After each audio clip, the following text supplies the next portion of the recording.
It's great to have you with us from wherever you're tuning in from. For more information about Elevate Church or to contact us, head to our website elevatechurch.me and take us wherever you go by downloading our Elevate Church AU app. We hope this message inspires and helps you to take your next steps in your journey. Today is the third week of our annual series. We teach a series every year, come at it from a different angle, call it something clever each year. This year on financial management or God's and biblical principles for financial management. This year we've called it Fresh Start. And the recap is week 1, we called it Live with Less Worry. Sound good? Yeah, and this idea that money and finances can be like one of the top stressors in our lives, in our marriages, in our families. And Jesus says, don't worry. God knows what you need. I understand. Easier said than done, but there's a promise there. There's a promise of provision. There's a promise of protection, all the good things. Week 2, last week, we called it Spend Wisely. We didn't call it spend everything, spend wisely. And this idea that we live in a culture that really bangs the drum on consumption as being the goal. Everything you earn has to be spent. And this is also a ticket to living with a lot of worry. Because here's what we said last week. Someone that earns $1 million a year versus someone that earns $50,000 a year. You might think, well, I'd like to be the $1 million person. Okay, fine. But if the first person spends $1 million a year, the second person spends $50,000 a year, guess what? At the end of the year, same bank balance, 0. So there's this idea that God's best is for us to live and cultivate a lifestyle for us to live below or within our means. Now, we put up this graph last week. I'm only going to put it up once if you're like, oh, not that graph again. But I put it up to illustrate a few things. Number one, and just to really quickly go over it, ignore these numbers. These are just sort of indicative of maybe year on year, some people might experience some sort of income bump. The middle line, this one, is our income line. Now, there's 3 outcomes, but only one income. One outcome, so everyone's earning this same amount, this middle amount. One outcome, if you consistently spend more than you earn, you'll find yourself in a group of people known as in debt. If you spend everything you earn, you'll end up in a group of people called broke. And if you learn and cultivate the practice of spending less than you earn, you'll end up in the group of people called margin, living with margin. And what I'm advocating through this series is God's best is for us to ultimately live in the group with margin.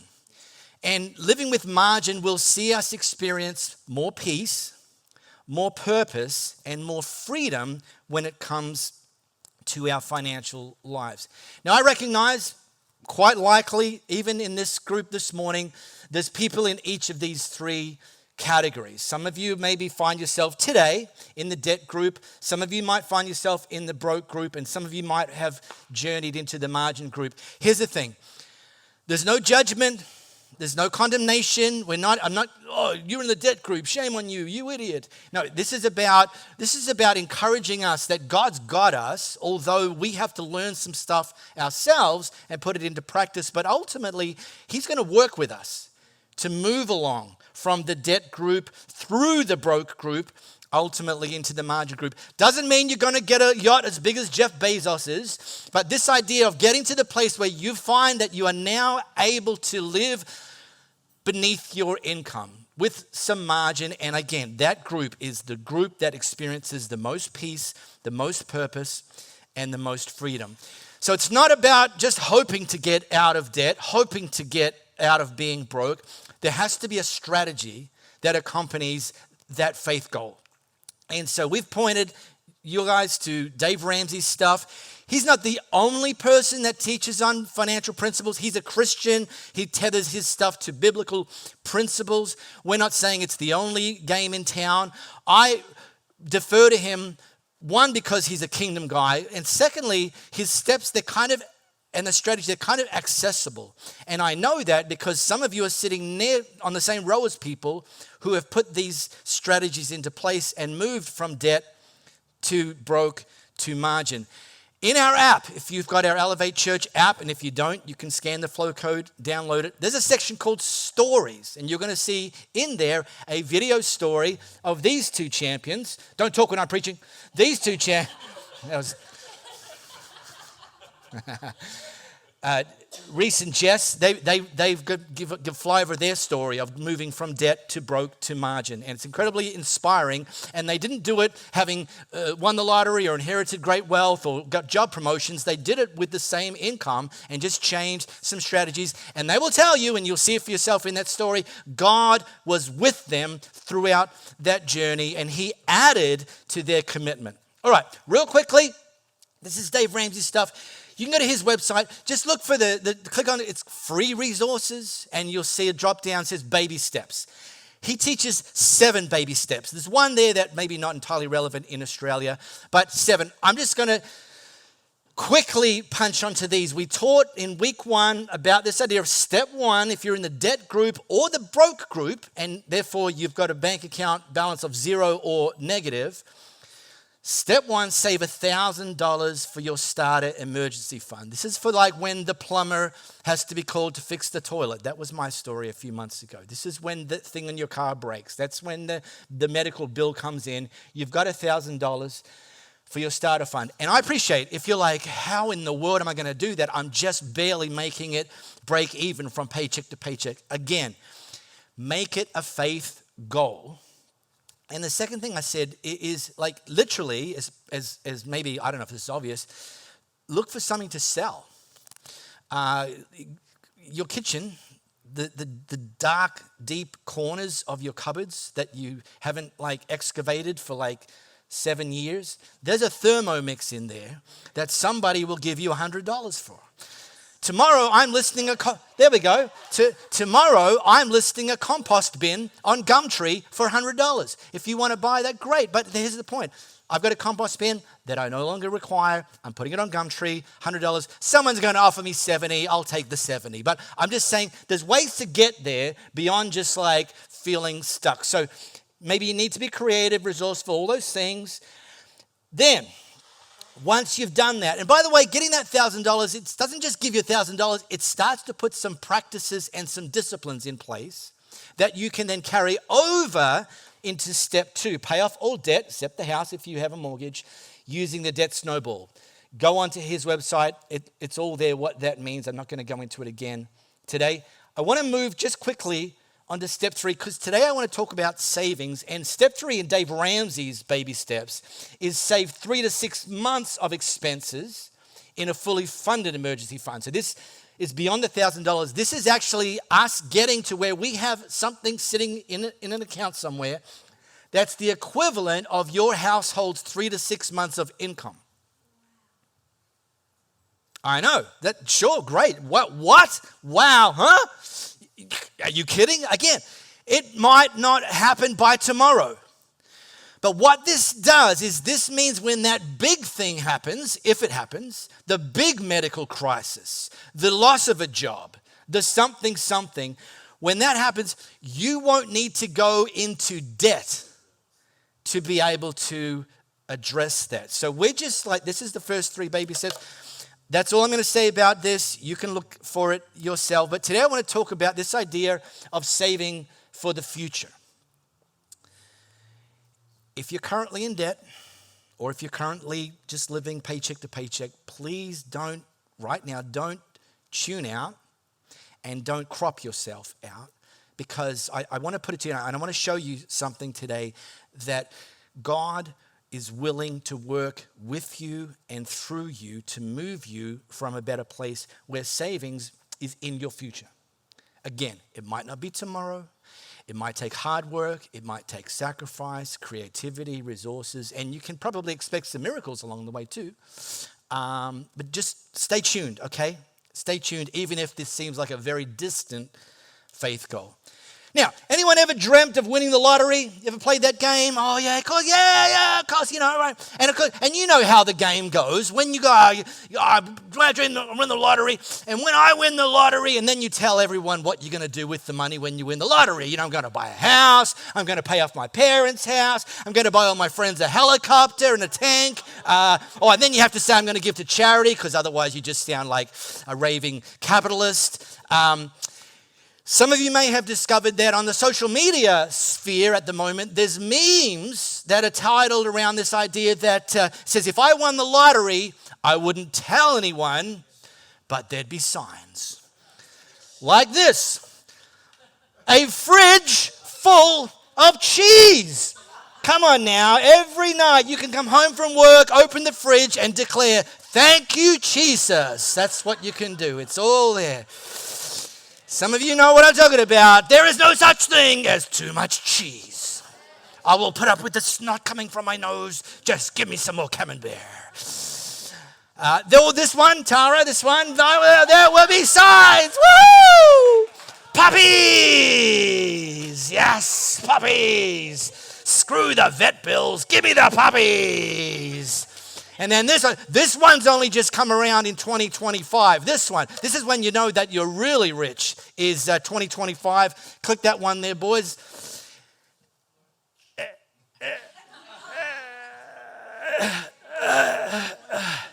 The art of comedy is all in the timing.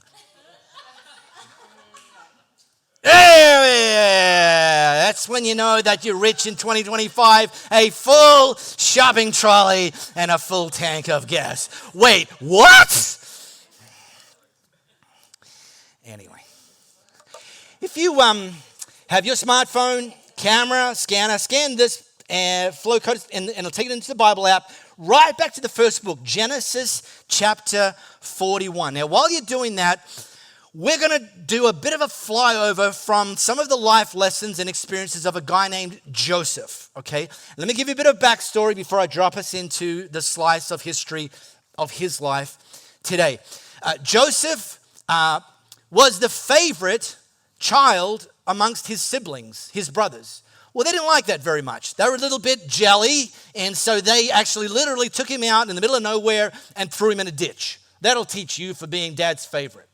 Left him in a ditch. Well, fast forward a little while, Joseph got rescued from the ditch, but got sold into slavery. Now he's working as a slave in the house of an influential gentleman. Got accused of sleeping with the boss's wife, which he didn't do, but these days people choose their own facts or maybe don't even care for the facts. So he got sent to prison. Well, this is a great life, Joseph. Who wants to be Joseph? Ditch, slavery, prison. I mean, this is like, no.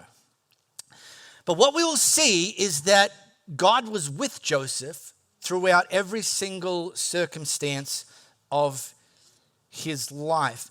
And one of the reasons I want to focus in on Joseph's life is, as I was preparing this week, I'm just thinking, being in debt can feel like being in a ditch.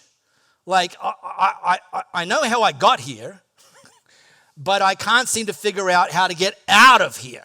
That's the mystery. That's the thing I have to unlock.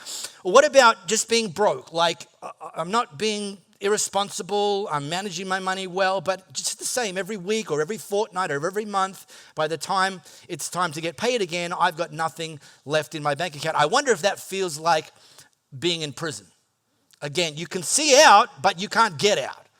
And Joseph's story can tell us a lot, because ultimately, and here's the spoiler, ultimately God gave Joseph a fresh start, despite the circumstances he was in, despite the history that had come about.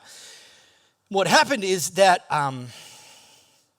Joseph, while he was in prison, he started interpreting people's dreams. Like, God gave him the ability to be able to interpret other people's dreams. So he got a bit of a reputation for being able to interpret dreams. Now, this was happening in the nation of Egypt. At the time, the most influential, powerful nation, the boss of whom was the Pharaoh. So the Pharaoh was literally the most powerful, influential person on the known planet at the time. Pharaoh had two dreams. In the first dream, Pharaoh dreamt a dream about 7 fat, healthy cows. Yet suddenly they got devoured by 7 skinny anorexic cows. He found that dream quite disturbing. He then had a second dream about 7 plump, healthy heads of wheat. And then in the same dream, those plump heads of wheat got devoured by 7 scorched, tiny pieces of wheat. Again, this dream troubled him. He wanted to have this dream interpreted. Like, what do these dreams mean? So he was calling in all sorts of people to come, magicians and sorcerers, come and interpret the dreams. Nobody could interpret Pharaoh's dreams.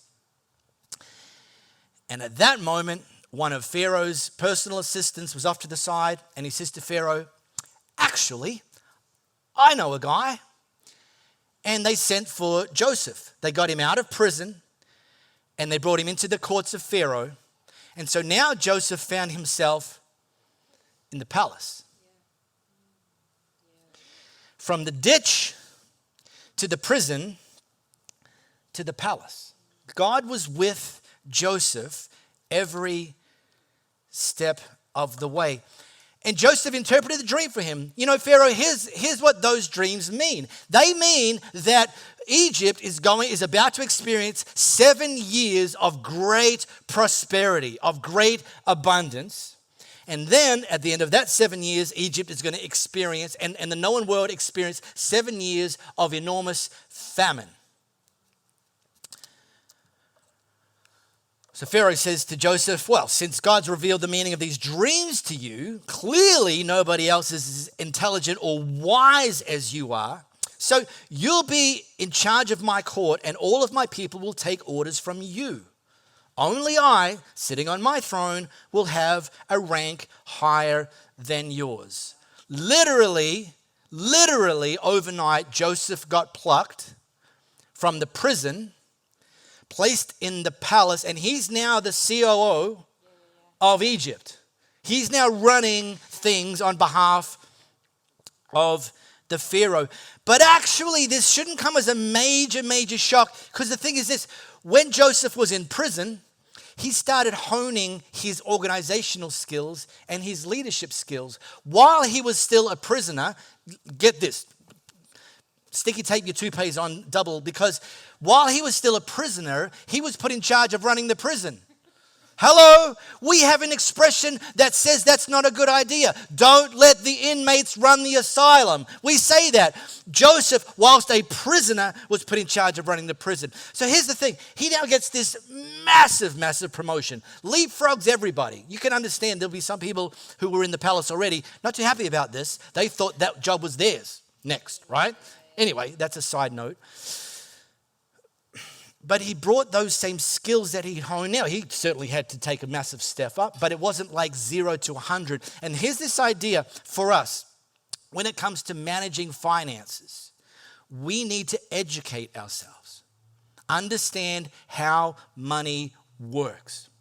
Now, I've mentioned Dave Ramsey before. This week in our Bible plan, featured plan, we put up a Bible plan called Dave Ramsey's Financial Wisdom from Proverbs. And day 1, this is what he wrote in there. I read this Monday morning and I'm like, okay, I'm just going to say what he said.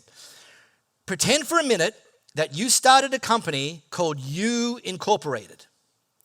And it's your job to manage every cent that passes through the company. If you managed money for You Incorporated the same way you manage money for you now, would you fire you? Oh, okay, well, there you go. Say no more. It's a very confronting question, but it's a very important question. And God can work with us if we're putting in the work yourself. I grew up in a family, you did not talk about money. So I grew up knowing nothing about how to manage money, nothing. So anything that I've learned, God bless, opportunities to learn things, but I've learned since in my adult life. So I'm just saying that to you. It's still possible, and this is all about a fresh start. All right. And here's the thing. Joseph didn't just say, here's the problem, Pharaoh. He actually gave Pharaoh a strategy. Pharaoh should appoint supervisors over the land and let them collect 1/5 of all the crops during the 7 good years. Have them gather all the food produced in the good years that are just ahead and bring it to Pharaoh's storehouses. Store it away. In other words, save it. Don't eat everything you grow. Don't spend everything you earn, and guard it so there'll be food in the cities. That way there'll be enough to eat when the 7 years of famine come to the land of Egypt. Otherwise, this famine will destroy the land. Some of you grew up with the expression, save for a rainy day. Anyone heard that before? Guess what? Here's the thing. Sorry, I'm going to say it anyway. It's obvious, but the best time to save for a rainy day is when there isn't a cloud in the sky. Because when the rain comes, guess what? It's too late. This was about preparing, saving for the future. Gave him a detailed strategy. So I just want to really riff on the importance of creating a savings plan. Again, I'm aware if you're in the debt group or the broke group now, this is not a today thing for you, but put this in, please, I encourage you, put this in your future. Put this in something that you're working towards. But you can start to learn some of the actual approaches now, all right? Now, I'm not giving this as financial advice. I'm just going to throw up some kind of big ideas that are pretty tried and true in sort of savings 101 world. And I'll try to contextualize them in 2025. Now, a savings plan savings is a line item in an actual full household budget, okay? So we need to actually have a plan, income, expenses, where it's coming from, where it's going, and then within that, creating this savings plan as one of the line items in our monthly plan. So that's the first thing that's vital. You can just search in your internet machine, there's apps for this now, like budgeting apps. You just search best budgeting apps in Australia 2025. One of the websites that'll pop up for you is CanStar, and they've got some. I'm not recommend. I don't use them, so I can't say, and what are you? I don't. We've got a different approach. But then you can be out in the wild when you're spending money, and you can be recording them in that app as you go and keep track. So that might be something that'll help you as you go. Another time-tested thing, and Gavin and I, we met up during the week, we were talking about this one, is this idea of designating your savings. Because savings goal, you might have some goals within the goals. Holiday. New car, just things, and actually calling them what you're saving for can really help get some clarity and some accuracy and some intentionality around savings. Now, the great news is, because old school, and we giggle about this, old school, when people used cash, remember those days? There was a system called the envelopes system, where you just got a whole bunch of envelopes and you designated them on the envelopes. Now, you'd say bills, you'd say electricity, water, etc. But if you wanted to save, you would say right on the envelope, holiday, a new car, and then the cash came in, you'd open up the envelope, you'd pull out the cash, and you'd put them in the envelopes. And then so some of them were designated for savings. Now, that was back in, let's just say it was a while ago. Around that same era, another option, Liz, you worked in the field in these days. You could have multiple bank accounts. So you wouldn't just have what we would call our spending account. You might also have a holiday account. And my mum did this. She would walk into the bank with a purse full of passbooks, they were called. Passbooks, walk into Commonwealth Bank and put down the passbooks, and then she'd get out the cash and she'd go, okay, $50 into the holiday account. So the teller would get the passbook, open it up, write in, stamp $50, there you go, Maureen, and go through. But that's how she did it. Every account was actually designated. That's a bit convoluted. Good news is you don't have to do that in 2025. Many of the banks in Australia these days have that feature in the banking app. They all call it something different. Now, ANZ, they encourage you to open multiple accounts, a bit like my mother, God bless her. But it's all done within the app. You're not going to be lugging around a whole bunch of books. Bank West, I'm ANZ, so that's how come I know that for us. Call there's something else, and Combat Call there's something else. Point is, poke around. I just poked around on their websites. They've got ways where you can designate within. Now, we've got an investment platform in Australia that we use, and they've just opened a feature called JARS. Guess what? Same thing. Means the same thing, does the same thing. And it's playful. You can upload icons of what you're saving for in the thing. So you can upload picture of palm trees on a beach. That's the holiday jar, in case you didn't get that one. You can upload a picture of the car. You can, and then you can automate. This is the thing. Then you can automate.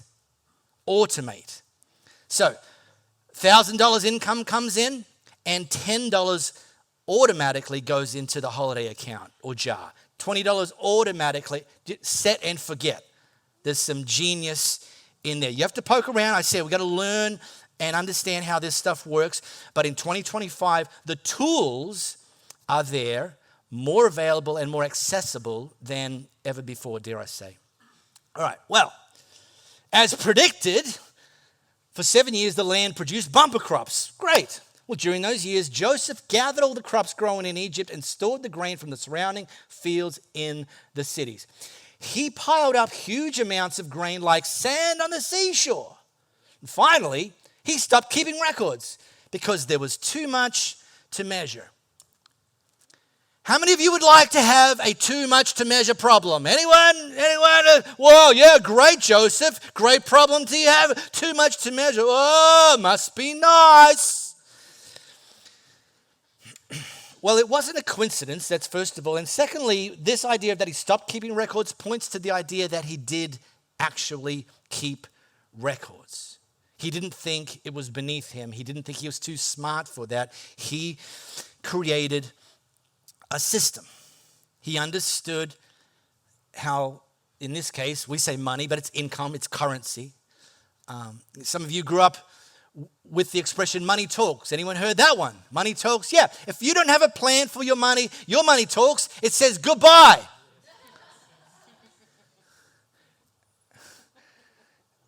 Been nice knowing you for 3 minutes, and then like the next paycheck comes around and you're like, I don't know where it all went. And the reality is, no, you don't, but you should. You earned it. You went to work for it. You don't get to keep it all, but if you don't know where it went, you're very vulnerable. Joseph kept records. And here's a final thought, and this is going to segue to what I want to talk about in the final message of this series. Joseph also understood this principle that not everything that comes to you is for you. That there's a bigger purpose available to us around savings. It's not just to have like newer, shinier, bigger, brighter, better. I mean, you can get some of those things, but there's a purpose beyond that. And God will bring opportunities across our radar, and having margin allows us to be willing and able to take advantage of it. Because some of us have been there, and I've been there, and opportunities come across our radar, and we've said to ourselves or said to God, I'd really like to do that, but, and it's not a lack of generosity, it's lack of means. And so we're talking about moving to the margin group. The margin group is actually in a position to say, I both want to and I can. That was just in case you're sleeping. I have no idea what just happened. Don't just make the plan work, make the plan count.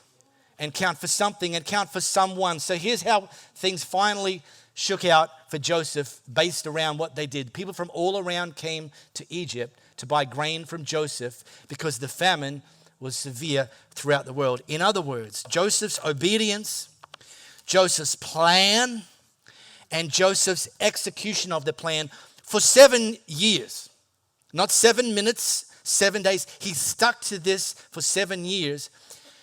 Egypt didn't just save itself, Egypt became a lifeline for saving other nations as well. So I'm going to talk about giving in the last message of this series. And I can tell you this from personal experience, and some of you know exactly what this feels like.